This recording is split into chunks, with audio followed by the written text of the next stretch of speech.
Right then, let me show you what I've got here for my first ever pike fishing trip tomorrow. Never done it before. Got hold of an old reel. I put some tape nearly halfway up the spool just so I don't fill the whole spool up with line. I've oiled it, ready to go. Nice smooth action. Hopefully that will do the job. I found some old 12-pound carp line. Again, not perfect, but I don't want to spend too much money on something that I'm only just starting out and trying, because I am going to be carp fishing mainly. But we'll let it give it a go while it's cold, and a few hours down by the river can't hurt anyone, can it? So I'll put them down there for now. I'll show you what else I've got. Now, I've got this little box here off Amazon.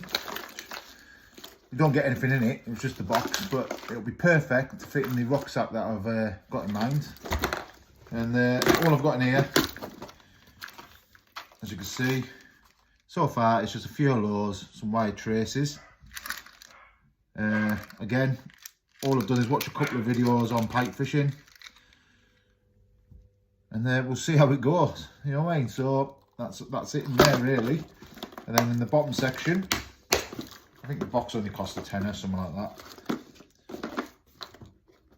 There we go. The bottom section, got a float, some scissors, something to help me get the hook out, some bits and bobs. I won't be dead baiting this time. I'm just going to lure fish. I've just gone to the shop there, Angling Direct, and bought some better wide trace with some clips on it. They look stronger than the ones that I've got with these bits and bobs. And also I bought a couple of these little soft lures here. I've got two different types, and I'm not gonna lie to you, I asked the guy in the shop to show me how these little jig rigs, I think they're called. Let's have a look. Yeah, little jig rigs, look. Again, from Angling Direct. It's just a hook with a weight on it, and you pull it through your soft lure. So the hook comes out the top, somewhere around there, so you've got the maximum movement at the back of the lure going through the water. Hopefully get some traction. Only a couple of quid, but I've got two. So that's how they come. You just buy any sort of little lure like that. Again, I've got two different types purely, because if one isn't working, the other one might. And this one here, which I quite like, the little perch. So you put the hook through the mouth, the hook bit comes out the top of the back of the fish, and then you attach your clip. Yeah, you attach your clip to that, and that is it really. And then you tie the wire trace to your main line, and that is it. As far as I know, as far as I understand, that is it. So I'll try that first thing tomorrow. So I'll put them in this little box that I bought. And I've had this for years, just a little multi-tool.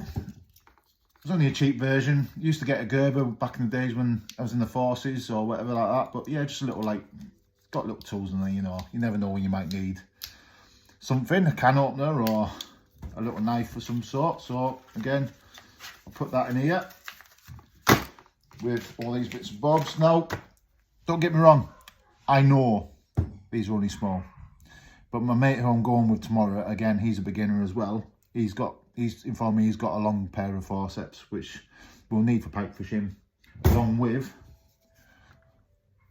these long nose pliers, just to get the hooks out, to help get the hooks out anyway. Unfortunately, it doesn't fit in my box. Just put them in my bag, no problem. So that's what I've got there. Also, for phone usage, I've got one of these little power banks, just in case, you know, you charge your phone, because I'll hope to make some videos. Got me landing net. It's a non-carp landing net. I've got better carp kit now, so I can afford to use that for river fishing, pike fishing, things like that. Not a problem. Also, a cheap little telescopic landing net handle. It's only 2.2 meters, but again,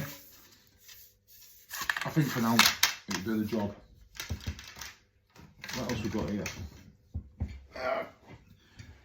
Cheap old bank stick. Getting for a cup, well, getting from NAFO really. And the rod rest for when I am dead baiting eventually. Right, what else we get? Right, the rucksack I'm using. The rucksack I'm using, I just bought off Vinted. Being ex-military myself, quite like the look of it, and I think it'll be very handy. But this one is an old radio operators. I don't know the actual name for it because didn't have this when I was in. But yeah, the radio used to slot in that side, and then you've got your kit bit, keep everything waterproof on that side there. I think it'll be perfect for walking around with my Pike kit. So it'll all go in there with a flask, no doubt. And then the rod I've just bought, because I didn't want to use my good cart rods, I've just bought this in Go Outdoors. It was on offer down from just shy of 50 quid to £27. Comes with the carry case, and it's a 10-foot cart rod. Let me show you this. So there we go. Hard to do it with just one hand, but there you go. That's the rod we're getting. So it's a compact 10-foot 3.5 test curb, so that should be good enough. And a nice little holdall there. Also, it'll fit the bank stick and the telescopic handle for my net, so I don't have to carry everything in my hands while I'm walking around, which is great. And because of the holder itself, I can leave it, the reel set up and everything, folded down there nicely whenever I use it. There's my dog. Cheers, Dad. So again, all in all, what?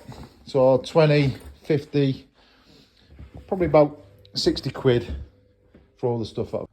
Right, bear with me while I bodge this up. I've watched a couple of videos, like I said, I've asked a bit of advice in the tackle shop. So what I've done is I've put the reel attached to the rod, obviously. Make sure all the lines, or the rings are lined up for the line to run smoothly through them. You don't want that catching while you're trying to cast out or reel in. And what I'm going to try and do is one of these jig baits. I think that's what, yeah, jig baits first. So we take one of these jig heads, it's called. This one is a hook size 1, weight 7 grams, in case you're interested.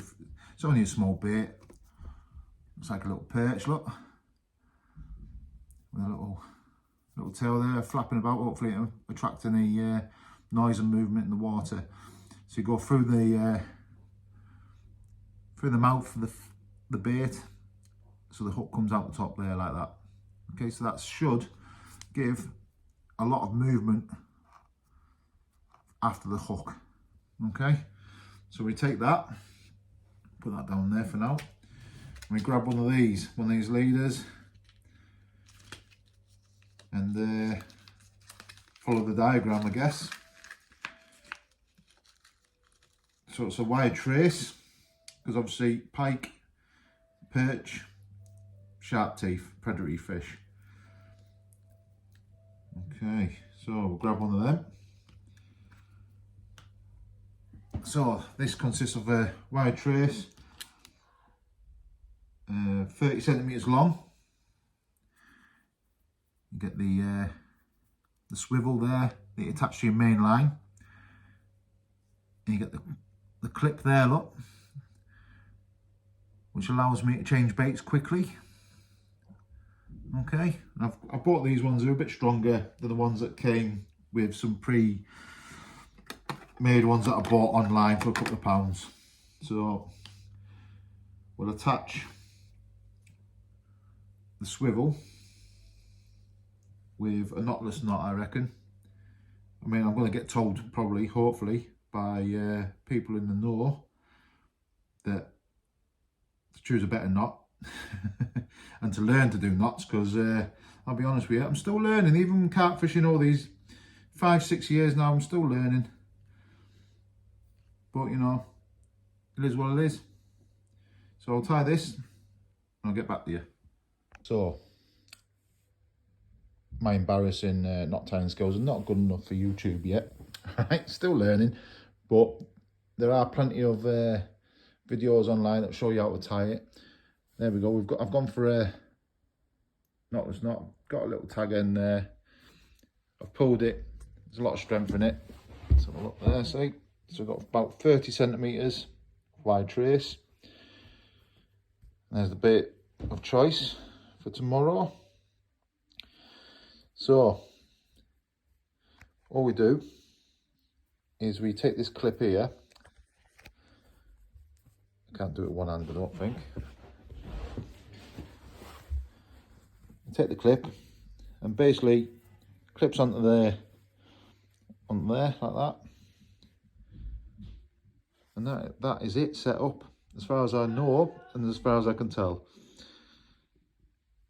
I'll clip it on and do a photo.